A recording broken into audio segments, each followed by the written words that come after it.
அம்மோன் புத்திரரின் ராஜா. பின்பு யெப்தா அம்மோன் புத்திரரின் ராஜாவினிடத்திற்கு ஸ்தானாபதிகளை அனுப்பி, நீ என் தேசத்தில் எனக்கு விரோதமாக யுத்தம் பண்ண வருகிறதற்கு எனக்கும் உனக்கும் என்ன வழக்கு இருக்கிறது என்று கேட்கச் சொன்னான். அம்மோன் புத்திரரின் ராஜா யெப்தாவின் ஸ்தானாபதிகளை நோக்கி, இஸ்ரவேலர் எகிப்திலிருந்து வருகிற போது அர்னோன் துவக்கி யாபோக் மட்டும் யோர்தான் மட்டும் இருக்கிற என் தேசத்தை கட்டிக்கொண்டார்களே, இப்பொழுது அதை எனக்கு சமாதானமாய் திரும்ப கொடுத்துவிட வேண்டும் என்று சொல்லுங்கள் என்றான். யெப்தா மறுபடியும் அம்மோன் புத்திரரின் ராஜாவினிடத்திற்கு ஸ்தானாபதிகளை அனுப்பி அவனுக்கு சொல்லச் சொன்னதாவது, யெப்தா சொல்லுகிறது என்னவென்றால், இஸ்ரவேலர் மோவாபியரின் தேசத்தையாகிலும் அம்மோன் புத்திரரின் தேசத்தையாகிலும் கட்டிக்கொண்டதில்லையே. இஸ்ரவேலர் எகிப்திலிருந்து வருகிற போது வனாந்தரத்தில் சிவந்த சமுத்திரம் மட்டும் வந்து பின்பு காதேசுக்கு வந்து, இஸ்ரவேலர் ஏதோமின் ராஜாவினிடத்திற்கு ஸ்தானாபதிகளை அனுப்பி, நாங்கள் உங்கள் தேசத்து வழியாய் கடந்து போகட்டும் என்று சொல்லச் சொன்னார்கள். அதற்கு ஏதோமின் ராஜா செவி கொடுக்கவில்லை. அப்படியே மோவாபின் ராஜாவினிடத்திற்கும் அனுப்பினார்கள். அவனும் சம்மதிக்கவில்லை.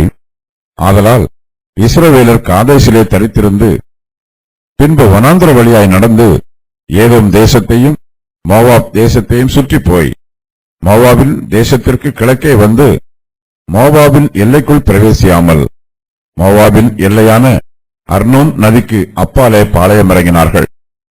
அப்பொழுது இஸ்ரவேலர் எஸ்போனில் ஆளுகிற சீகோன் என்னும் எமோரியரின் ராஜாவினிடத்திற்கு ஸ்தானாபதிகளை அனுப்பி, நாங்கள் உன் தேசத்து வழியாய் எங்கள் ஸ்தானத்திற்கு கடந்து போக இடங்கொடு என்று சொல்லச் சொன்னார்கள்.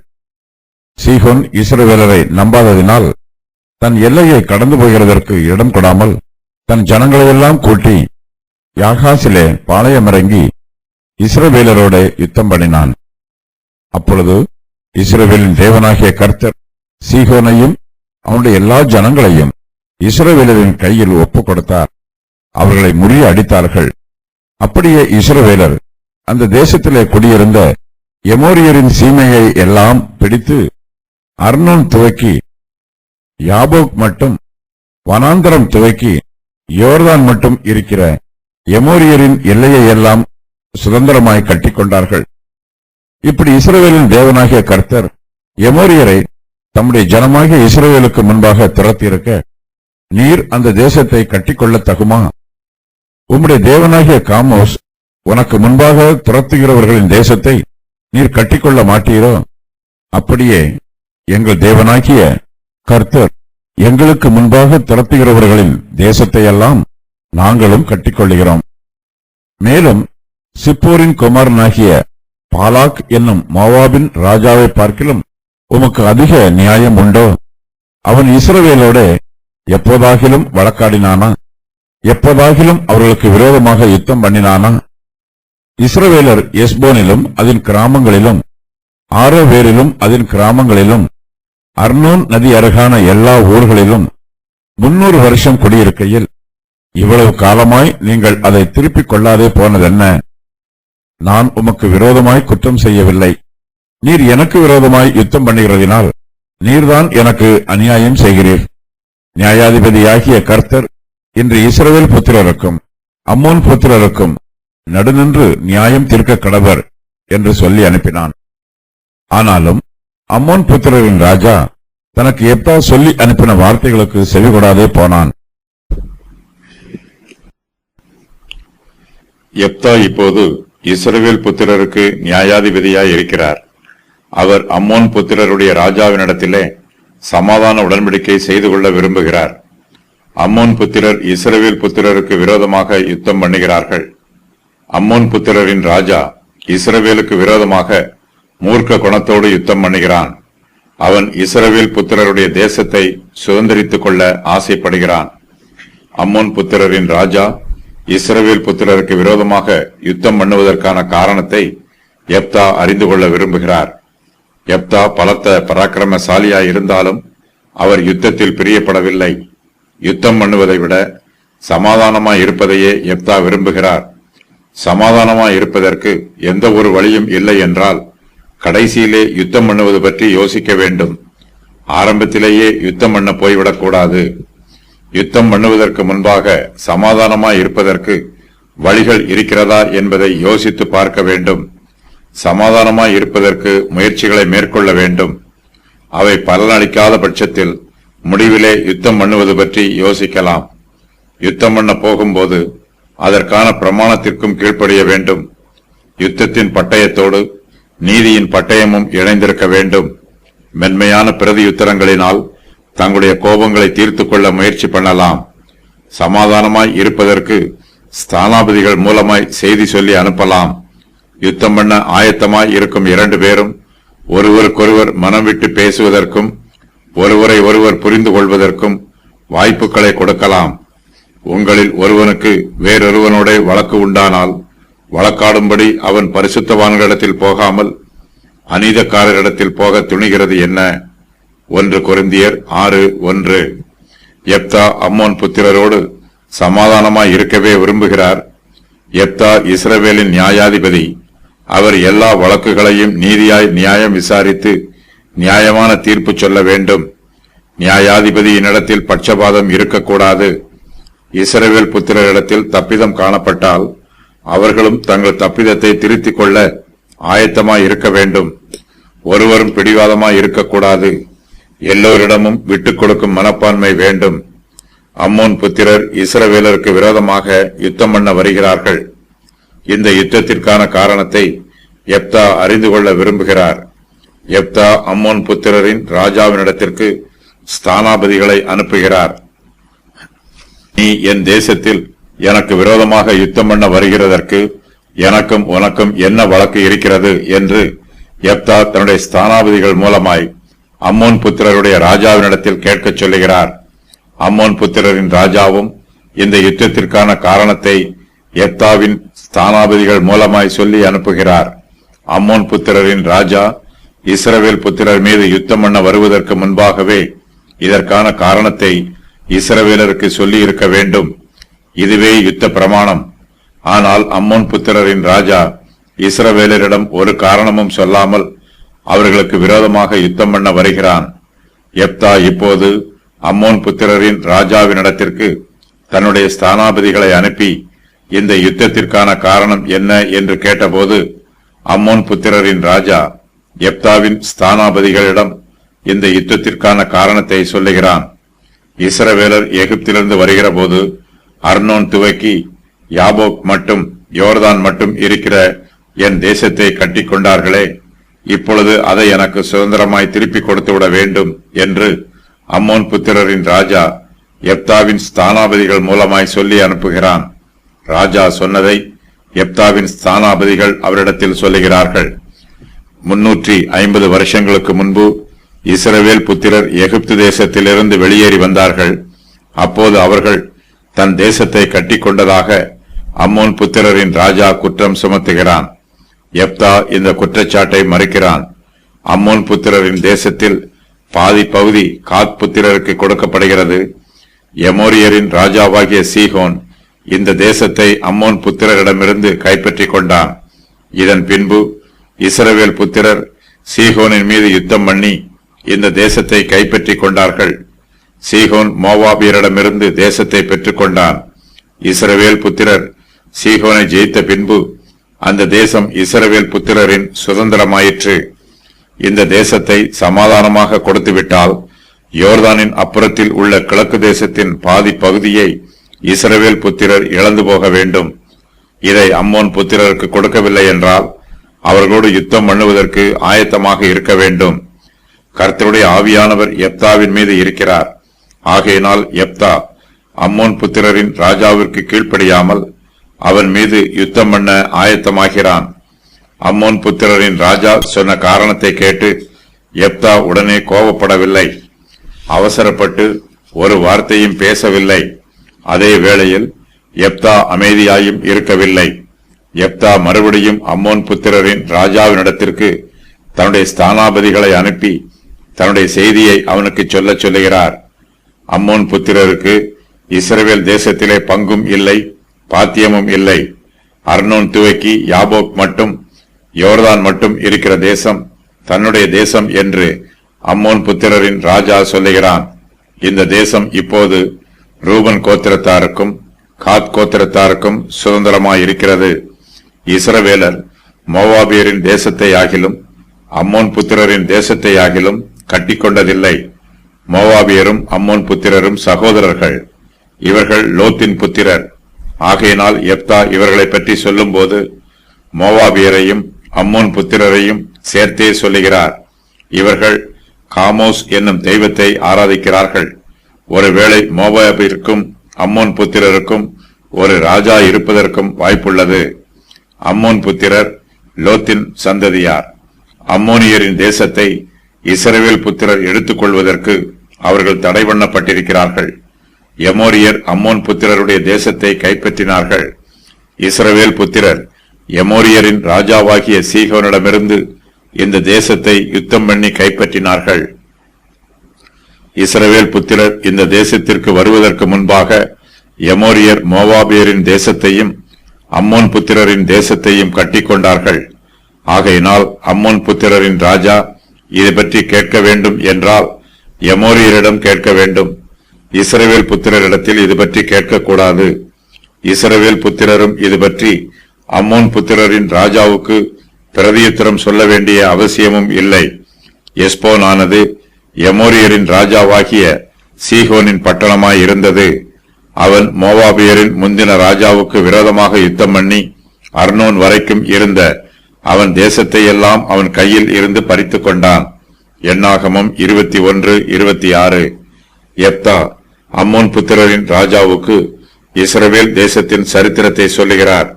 இஸ்ரவேல் புத்திரர் எகிப்து தேசத்திலிருந்து விடுவிக்கப்பட்டு கானான் தேசத்திற்கு போகும்போது வனாந்திரத்தின் வழியாக கடந்து போகையில் அங்கு நடைபெற்ற சம்பவங்களை அம்மோன் புத்திரரின் ராஜாவுக்கு யெப்தா விவரித்துச் சொல்லுகிறார்.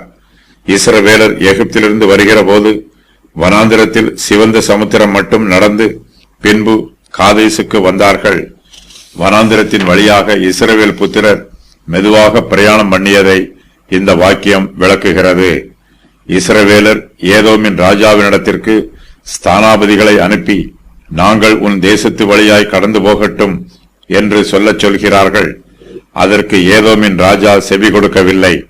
அப்படியே மோவாபின் ராஜாவினிடத்திற்கும் அனுப்புகிறார்கள். அவனும் சம்மதிக்கவில்லை. ஆதலால் இஸ்ரவேலர் காதேசிலே தரித்திருக்கிறார்கள். இஸ்ரவேலர் ஏதோமின் ராஜாவினிடத்திற்கு ஸ்தானாபதிகளை அனுப்புகிறார்கள். அப்படியே மோவாபின் ராஜாவினிடத்திற்கும் அனுப்புகிறார்கள். இது ஒரு புதிய செய்தி. ஏதோமிற்கு ஸ்தானாபதிகளை அனுப்பியது போன்று அவர்கள் மோவாபிற்கும் ஸ்தானாபதிகளை அனுப்பியிருக்க வேண்டும். பின்பு இஸ்ரவேல் புத்திரர் வனாந்தர வழியாய் நடந்து ஏதேம் தேசத்தையும் மோவாப் தேசத்தையும் சுற்றி போய் மோவாபின் தேசத்திற்கு கிழக்கே வந்து மோவாபின் எல்லைக்குள் பிரவேசியாமல் மோவாபின் எல்லையான அர்னோன் நதிக்கு அப்பாலே பாளையம் இறங்கினார்கள். இஸ்ரவேல் புத்திரருக்கு எமோரியரின் தேசத்தை சுதந்திரிக்க வேண்டும் என்னும் எண்ணம் இல்லை. அவர்கள் கானான் தேசத்தை நோக்கி பிரயாணம் பண்ணிக் கொண்டிருந்தார்கள். கர்த்தர் இஸ்ரவேல் ஜனத்தாருக்கு கானான் தேசத்தை சுதந்திரமாக கொடுத்திருந்தார். கானான் தேசத்திற்கு போகும் வழியில் அவர்கள் வனாந்திரத்தின் வழியாக பிரயாணம் பண்ணினார்கள். அந்த சூழ்நிலையில் இஸ்ரவேல் புத்திரர் ஏதோமியரின் தேசத்தின் வழியாய் கடந்து போக வேண்டியதாயிற்று. அதன் பின்பு அவர்கள் மோவாபின் எல்லையான அர்னோன் நதிக்கு அப்பாலே பாளையம் இறங்க வேண்டியதாயிற்று. ஏதோமியர் ஏசாவின் சந்ததியை சேர்ந்தவர்கள், மோவாபியர் லோத்தின் சந்ததியை சேர்ந்தவர்கள். இக்காலத்தில் எமோரியரின் தேசத்திலே இஸ்ரவேல் புத்திரருக்கும் எமோரியருக்கும் யுத்தம் உண்டாயிற்று. இஸ்ரவேலர் இந்த யுத்தத்தை ஆரம்பிக்கவில்லை. எமோரியரின் ராஜாவாகிய சீகோனே இஸ்ரவேலுக்கு விரோதமாக யுத்தத்தை ஆரம்பித்தான். அப்பொழுது இஸ்ரவேலர் எஸ்போனில் ஆளுகிற சீகோன் என்னும் எமோரியரின் ராஜாவினிடத்திற்கு ஸ்தானாபதிகளை அனுப்பி நாங்கள் உன் தேசத்து வழியாய் எங்கள் ஸ்தானத்திற்கு கடந்து போக இடம் கொடு என்று சொல்லச் சொன்னார்கள். ஆனால் சீகோன் இஸ்ரவேலரை நம்பாததினால் தன் எல்லையை கடந்து போகிறதற்கு அவர்களுக்கு இடம் கொடுக்கவில்லை. சீகோன் தன் ஜனங்களையெல்லாம் கூட்டி யாகாசிலே பாளையம் இறங்கி இஸ்ரவேலரோட யுத்தம் பண்ணினான். இஸ்ரவேல் புத்திரர் எமோரியருக்கு ஒரு தீங்கும் செய்யாமல் அவர்கள் தேசத்தின் வழியாக கானான் தேசத்திற்கு கடந்து போக விரும்பினார்கள். அதற்கு எமோரியரின் ராஜாவாகிய சீகோனிடத்தில் அனுமதி கேட்டார்கள். ஆனால் சீகோனோ இஸ்ரவேல் புத்திரருக்கு அனுமதி கொடுக்காமல் அவர்களுக்கு விரோதமாக யுத்தம் பண்ணினான். இஸ்ரவேலரும் வேறு வழி இல்லாமல் தங்களை பாதுகாத்துக் கொள்வதற்காக சீகோனோடும் அவனுடைய சேனையோடும் யுத்தம் பண்ணினார்கள். இஸ்ரவேலின் தேவனாகிய கர்த்தர் சீகோனையும் அவனுடைய எல்லா ஜனங்களையும் இஸ்ரவேலரின் கையில் ஒப்புக் கொடுத்தார். இஸ்ரவேலர் அவர்களை முறிய அடித்தார்கள். அப்படியே இஸ்ரவேலர் அந்த தேசத்திலே குடியிருந்த எமோரியரின் சீமையை எல்லாம் பிடித்து அர்னோன் துவக்கி யாபோக் மட்டும், வனாந்திரம் துவக்கி யோர்தான் மட்டும் இருக்கிற எமோரியரின் எல்லையெல்லாம் சுதந்திரமாய் கட்டிக்கொண்டார்கள். அம்மோன் புத்திரருக்கு தேசத்தின் வடக்கு பகுதியும் மோவாபின் புத்திரருக்கு தேசத்தின் தெற்கு பகுதியும் கிடைத்தது. மோவாபும் அம்மோனும் லோத்தின் 2 புத்திரர்கள். இவர்களுடைய தேசம் சவக்கடலுக்கு தெற்கு பகுதியில் உள்ள ஏதோமிலிருந்து யாபோக்கு நதி வரையிலும் விரிந்து செல்கிறது. இது யோர்தான் நதி வரையிலும் விரிந்து பரவி இருக்கிறது. எமோரியர் யுத்த குணம் கொண்டவர்கள். எமோரியரின் ராஜாவாகிய சீகோன் அம்மோன் புத்திரரின் தேசத்தையும் மோவாப் புத்திரரின் தேசத்தையும் கைப்பற்றி கொண்டான். வடக்கே யாப்போக்கிலிருந்து தெற்கே அர்னோன் வரையிலும், மேற்கே யோர்தானில் இருந்து கிழக்கே அரபிய சமவெளி வரையிலும் சீகோன் கைப்பற்றினான். இந்த தேசம் முழுவதையும் இஸ்ரவேல் புத்திரர் சீகோனிடமிருந்து கைப்பற்றினார்கள். 350 வருஷங்களாக இஸ்ரவேல் புத்திரர் இந்த தேசத்தை சுதந்திரமாக அனுபவித்து வருகிறார்கள். இவ்வாறாக எமோரியரின் தேசம் இஸ்ரவேலின் சுதந்திரமாயிற்று. இந்த யுத்தத்திலே இஸ்ரவேல் புத்திரர் ஜெயம் பெற்றதினால் யுத்த பிரமாணத்தின்படி அவர்கள் எமோரியரின் சீமையை தங்களுடைய சுதந்திரமாக கட்டிக்கொண்டார்கள். அர்னோன் துவக்கி யாபோக் மட்டும், வனாந்திரம் துவக்கி யோர்தான் மட்டும் இருக்கிற எமோரியரின் எல்லையை இஸ்ரவேல் புத்திரர் தங்களுடைய சுதந்திரமாக கட்டிக்கொண்டார்கள். அம்மோன் புத்திரரின் ராஜா இந்த தேசத்தை இஸ்ரவேல் புத்திரர் அநியாயமாய் கட்டிக்கொண்டார்கள் என்றும் அது தங்களுக்கு வேண்டும் என்றும் கேட்கிறான். இஸ்ரவேலர் எகிப்திலிருந்து வருகிற போது அர்னோன் துவக்கி யாபோக் மட்டும், யோர்தான் மட்டும் இருக்கிற என் தேசத்தை கட்டிக்கொண்டார்களே, இப்பொழுது அதை எனக்கு சமாதானமாய் திரும்ப கொடுத்துவிட வேண்டும் என்று அம்மோன் புத்திரரின் ராஜா கேட்கிறான். அம்மோன் புத்திரரின் ராஜா இஸ்ரவேல் புத்திரரிடம், இந்த தேசத்தை இப்போது திருப்பி கேட்பதில் நியாயம் இல்லை.